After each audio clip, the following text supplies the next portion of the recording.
such is the novel approach in this prison, around 40% of the inmates are international criminals who are being kept there on behalf of other governments. Surprisingly, there's no barbed wire, electric fences, guard towers, or snipers, and instead there's a huge steel and concrete wall surrounding the facility, and the use of toughened safety glass throughout. There are, as you'd expect, security cameras, but these are only used in the wider grounds, and there aren't any in the cells, the common rooms, the classrooms, or the workshops.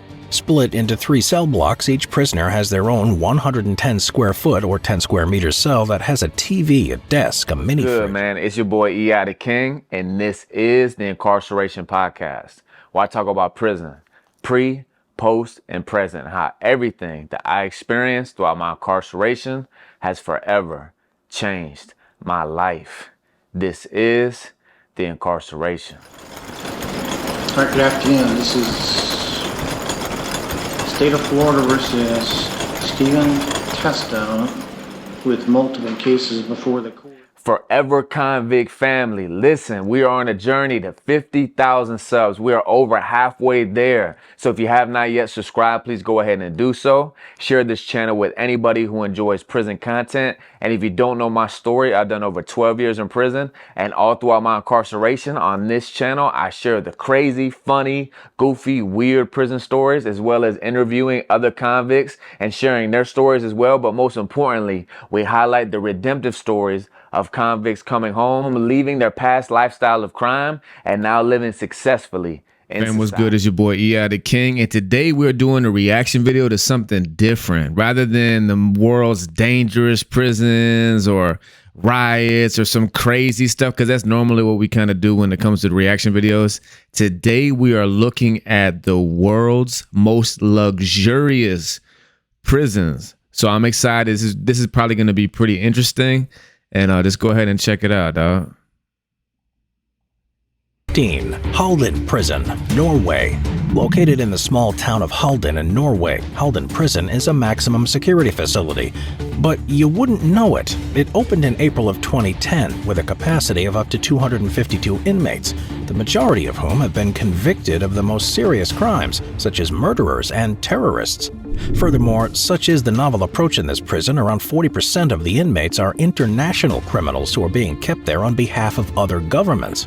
Surprisingly, there's no barbed wire, electric fences, guard towers, or snipers, and instead there's a huge steel and concrete wall surrounding the facility, and the use of toughened safety glass throughout. There are, as you'd expect, security cameras, but these are only used in the wider grounds, and there aren't any in the cells, the common rooms, the classrooms, or the workshops. Split into 3 cell blocks, each prisoner has their own 110 square foot or 10 square meter cell that has a TV, a desk, a mini fridge, a toilet, and a shower. All right, hold on. Just stop right there. So far, this prison is insanely... I mean, obviously, bro, it sucks to be locked up one day away from your children, your family, and loved ones, and from society is one day too long. But this prison right here looks fire, dog. No barbed wire, just that big wall, you know what I mean? But even the unit, the compound itself, is just like buildings. Kind of looks like a warehouse. And look at that room, bro. I mean, that's a pretty decent mat. I mean, screw the mat, but I mean, it looks kind of like a downtown like studio apartment type vibe. You know what I mean? And so far, this is pretty dope. Regular visitations are allowed, and these privileges are only ever removed as a result of bad behavior. This approach is very much focused on rehabilitation and porcelain toilets, super rare in prison. You break them, make knives. Microwave, refrigerator. They're wearing street clothes. Look how clean and like it looks like a freaking like Star Trek like spaceship type. You know what I mean? Everything's so brand new. And rather than feeling like punishment, Halden Prison is more like a small community that encourages prisoners to gain employment and learn skills for the outside world. It's not been without its criticism, though, but it's undoubtedly one of the most luxurious maximum security prisons on Earth, and one that has remarkably good behavior records and low reoffending rates for those that are released back into society. Dang, Number bro. 14. Suomenlinna Prison, Finland. The Suomenlinna district of Helsinki in Finland is made up of a series of 8 islands, 5 of which are connected by bridges and have long been an important stronghold after the construction of a fortress in 1748 to protect against Russian expansion. Nowadays, it's an important historic site that, because of its age, has fallen into a state of disrepair. This gave the country's prison authority an unusual idea. They created an open prison on the southern tip of one of the islands, with the express intent that the inmates who were held there would spend their time there to help repair and restore the centuries-old fortress. With a population of between 100 and 150 prisoners, most of those who are nearing the end of their sentences and have been transferred from elsewhere, they're kept in cell blocks that look more like houses and work during the week on a variety of jobs across the islands. Seen very much as a reward for good behavior during their time at other prisons, Suomenlinna prison aims to teach inmates skills that will be useful to them when they're released, and treats them almost with the same level of trust and respect as outside of prison. Of course, they're still monitored by guards and are supervised while they're working, and if they're caught breaking the rules, they risk being sent back to a more traditional facility. All right, that's cool, but I don't even consider that a prison. That's kind of like a work release center. If you don't know what work release is, all throughout the nation, and pretty much all states, when you get to the very end of your sentence, like 19 months, 14 months or less, they take you to like a hotel type vibe. You know what I mean? Broken down hotel ran by prison officers. You leave, you go to work, and you come back with an ankle monitor on. And they take half your money, but still you're saving money. You're going into society, riding the city bus. It helps you transition back in society, and you run up a bag to help prepare for your release, and they take half that money. So that's kind of why they do it. But I mean, it's like being free, so that's what kind of this is. They don't count. That don't really count like prison. So we're not going to count this one. Number 13, San Pedro Prison, Bolivia. The largest prison in the city of La Paz, Bolivia, is San Pedro Prison, and this is a correctional facility unlike any other. Built to accommodate 600 inmates, but now holding as many as 3,000, this place has developed a community of its own. And while it can be a terrible experience for many, it can be the life of luxury for some. The role of the guards here is to simply patrol the border and ensure no inmates escape. This means families can visit almost whenever they want, and it's even possible for tourists to go inside too. Upon first entering San Pedro, prisoners can purchase a cell from the prison mayor or a freelance real estate agent, and depending on how much they're willing to pay, they'll begin living in one of the 8 districts, some of which function like gated communities with their own market stalls, entertainment areas, and restaurants, all of which are run by inmates. The most luxurious district, La Posta, amazingly offers cells with private bathrooms, kitchens, cable TV, and even hot tubs. And one inmate even reportedly paid for an extension to his so he had views of the city. Many inmates also have their families living with them who are able to enter and leave the prison whenever they want, and there's even a prison hotel and 2 nurseries. These luxuries are only available to the select few who can afford it, however, with the majority of inmates living 5 to a cell and having to work to earn their keep. With murders being a common occurrence in the lower districts, most who spend time there will have a very different experience. Number 12. All right, hold on. That's pretty crazy. I wouldn't consider that one of the best prisons because, you probably gotta be filthy rich. You know what I mean? But for them, that's fire. You know what I mean? Because that's crazy. They got their family living with them. I mean, I don't know if you'd want to invite your family to do their time with you. You know what I mean? To do your time with them. Well, I don't know what the hell I'm trying to say, but you feel what I'm saying. That's kind of crazy. Even though they can come and go as they please. I don't know. But, like they said, that's only for the higher echelon, the wealthy, so the rest of the place, he said murders happen all the time. And so, yeah, I don't know. That's not a good place to be at. Number 12, Qincheng Prison, China. The Chinese prison system has a reputation for being particularly harsh and unforgiving towards its inmates, which in theory acts as a deterrent to anyone acting in a way that the ruling regime doesn't like. One of the most famous facilities of all is the Qincheng Prison, which is in Qincheng Village, around an hour's drive from central Beijing. And it's here that political prisoners as well as high-profile inmates are often sent. First built in 1958 under a veil of secrecy, it's split into 3 sections: the inmate housing, the work sites, and the residential section for employees. Prisoners are ranked based on the severity of their crimes and their standing in society before they were sent there, and this determines the quality of their experience while there. Of course, most find themselves in extremely tough conditions when they're forced to work in physically demanding jobs every day of the week and share cramped cells. But if you're wealthy or a high-profile person, things can be very different. Qincheng has a number of special cells that are reserved for these individuals, and according to reports, they're the height of luxury compared to elsewhere. with 215 square feet or 20 square meters, writing desks, private bathrooms, and washing machines, as well as prisoners being able to wear their own clothes, eat much better food, and read, exercise, play games, and even have visitors. It's not exactly vacation-worthy, but it's close. Number 11, Sollentuna. Hey, if you notice, they have no visuals for that. You know what I mean? China ain't letting no cameras in their prison or in their country. You know what I mean? Like when it comes to whatever, like federal government stuff that got going on. Once again, bro, like, all right, if you got money, you're going to be able to experience a way better side of prison than if you don't. You know, it's kind of like bribery. So I still don't consider them good prisons because the majority of people aren't rich and wealthy. A prison, Sweden. The majority of prisons are designed with one thing in mind, keeping the inmates inside, and as a result, they're rarely the most eco-friendly of buildings. That's not always the way, though, because in Sollentuna prison in Sweden, it actually won an award for its green credentials in 2019, and the features that were added to make it like this have also made it one of the most luxurious prisons of all, too. Looks like the main prison building, called Taliban 4, looks like an ordinary office block from a distance, but it's actually a high-security remand prison in central Stockholm. Wrapped in more than 64,000 square feet of insulating glass with inbuilt alarms, the structure automatically regulates its own temperature. And there's a 12,000 square foot garden on the roof that inmates are able to use, and this is particularly bee-friendly.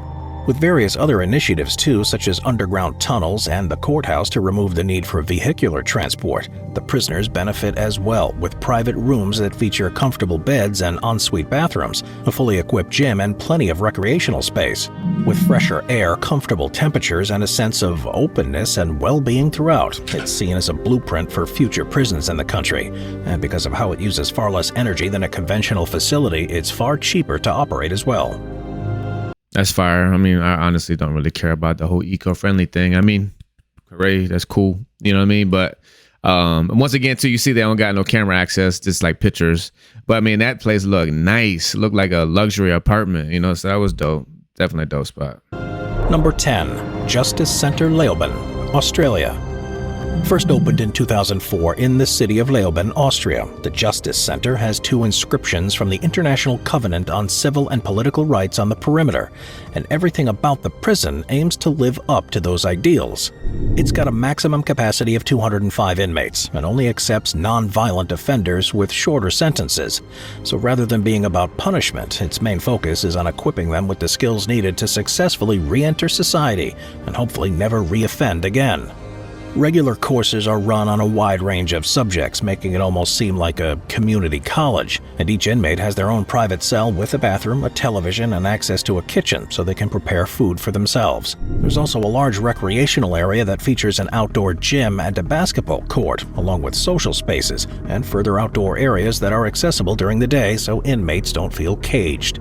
It's definitely on the softer end of the scale for prisons, but it's already been shown to be a success. Prisoners who will one day be released back into communities need to see that there are opportunities to succeed, and the Justice Center Leoben has one of the lowest recidivism rates in the world. That's fire. Obviously, all the programming, just how nice it is, you know, that's dope. But it seems like these past couple of prisons have all been showing pictures, so I'm just going to go ahead and skip to number 1. I'm assuming that the rest of these prisons are all just pictures rather than B-roll and real video footage. So for families with Disney characters on the walls. So we're just gonna go ahead and skip to the very number 1, the best prison in the world. Apparently, let's check it out. Bastoy Prison, Norway. Originally opened as a prison colony for young boys and located around 46 miles from Oslo in Norway, Bastoy Prison is one of the most unusual correctional facilities on the planet. Rather than keeping inmates locked in cells and behind bars, it's trying to become the first ecological prison in the world. And to do this, it's doing things very differently. It's located on an island that can only be accessed by ferry, and inmates live in small wooden cottages. Around 115 prisoners are held there at any one time, and they're watched over by 70 prison employees, only 5 of whom stay there overnight. Inmates have to apply to be transferred to Bastoy from other prisons in Norway, and the population is made up of people who have committed a wide range of crimes, from theft to murder. Their day is made up of mainly working on the prison farm, but during their free time they have access to activities that people in other prisons could only dream of. They can, for example, learn how to ride a horse, go fishing, or make use of the on-site tennis courts, and even compete against one another in cross-country skiing before relaxing in a sauna. It's a tough transition for some prisoners who are so used to having every minute of every day planned out for them, and at Bastoy they found themselves relying on each other for entertainment and to provide resources for themselves. Amazingly though, the approach has been a resounding success, whereby the reoffending rate of prisoners who have spent part of their sentence there has dropped from the European average of 70% to just 16%. I'll see you next time. All right. Yeah, that one was kind of cool, I guess. The fact that they're just fully free, you know what I mean? So I'm gonna go ahead and just wrap up today's video with the reality of prison reform and just the need of it. So I'm not like a conspiracy theorist. I try not to be like negative about everything, but I am gonna be honest and authentic and share my opinion when it comes to whatever in life, but specifically now, obviously this whole channel about prison. So from my perspective in America, I feel like the justice system for the most part is corrupt, as well as when it comes to like prisons and jails. I just believe, and it seems to be just a $1 billion industry to where the government, states, counties are just warehousing people who commit crimes. And that's it. There's really no rehabilitation. And once again, too, like, I don't know the whole economical factor and the financial gain behind prisons and jails. Obviously, it's us as, now I'm obviously, praise God, a law-abiding citizen, so I'm paying taxes. So as people, us who in society, we pay taxes, and it's apparently, I guess, our tax dollars that fund these prisons and pay the guards and things like that. So maybe that and the private sector. So I really can't say, okay, it's a $1 billion industry, because I don't know how they're making so much money, whether it's just from the government or funding. So I don't know, I'm not going to act like I have the knowledge, because I don't. But one thing I do see is the lack of rehabilitation and the sincerity and the genuineness upon the masses of prisons and jails to want to see people get out and not recidivize, not go back to prison. So when you see prisons, which I do believe is happening more and more as time goes on, since I've been out for the past 3 years and just hearing about a lot of prisons incorporating different programs and just making a lot of big changes. Salute to all administration, prison staffs, and the people who are on that wave. So that's why I said I'm not trying to be negative, but I do think from my experience growing up in juvenile justice system and the adult prison system, and just seeing the lack of care or the change or the implementation of rehabilitative programs, that's what causes me to say that. But like I said, I do acknowledge and I see a change going on now more than ever. So praise God for that, and salute to people who are making a change in the difference. But I think these prisons right here are a perfect example to where, those who are incarcerated, it's not so much viewed and approached as like a gruesome punishment, but more so them taking the intentionality and the approach to see the people who are incarcerated rehabilitated. So don't get me wrong. Are there some people who have done some heinous, disgusting, crazy crimes that should be removed from society? 100%. But therefore, should they be punished to the point to where they're confined to, a tiny cell? I think that should only be reserved for the people who are incarcerated. They just refuse to do these type of programs. They're still in there stabbing people and wilding out, and they don't want rehabilitation. Those people should be put in there, and they should show that while they're in prison, and they crash out before they even get there. So I think that, these type of prisons need to be more common, and that should be the approach of the entire justice system and the prison and jail system whatsoever. So even though we're kind of celebrating the fact that prison reform and these prisons look sweet and look dope, but the reality and the takeaway is, man, don't go to prison, dog. Stay out the way. Salute to all the convicts who are watching, who did their time and who are out now and doing great. Praise God, man. We continue to walk in our God-given identity, which is only found through faith in Christ Jesus. Stay, focused, stay out the way, stay locked in. And a reminder to everybody who's never been to prison, who's watching, dog, one day away from our family and children and loved ones is one day too long. So even these luxury prisons, ain't nothing cool about prison, dog. Nothing. Don't believe the hype. Don't believe Hollywood. Nothing's cool. Stay out the way. Don't go to prison. It's your boy E.I. the King. Stay tuned. Whole bunch of fire content continuing to come your way. Peace. If you didn't know, I am a rapper. My artist name is E.I. the King. Check out my music on all streaming platforms. Go to my other YouTube channel, E.I. the King. Check out my music videos. And I'm also releasing a documentary all year. It's really a docu-series. And every Wednesday, I drop a new video. As we've been documenting my transition home from prison and society, from the day of my release, we had a film crew at the gate just documenting my transition home from prison, now in society. Check it out on one of these links above.